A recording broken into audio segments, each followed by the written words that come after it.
Allah ismin yad etip iş başlamak her kişiye vacip deyiştir anlamak.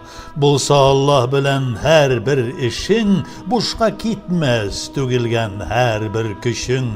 Eğer Allah dise şulay her kimnin tili tügilir barşa günahsı yafrak gibi pak bulur pak ikenin yataylagan irişir maksuduna Allah digen.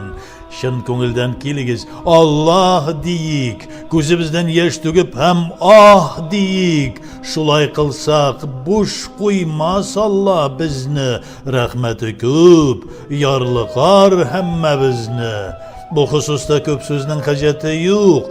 Allah bir ve bar ol, başkası yok. Ger şefaat lazım ise izlegiz. Ol Resulünün sünnetinden bizmegiz.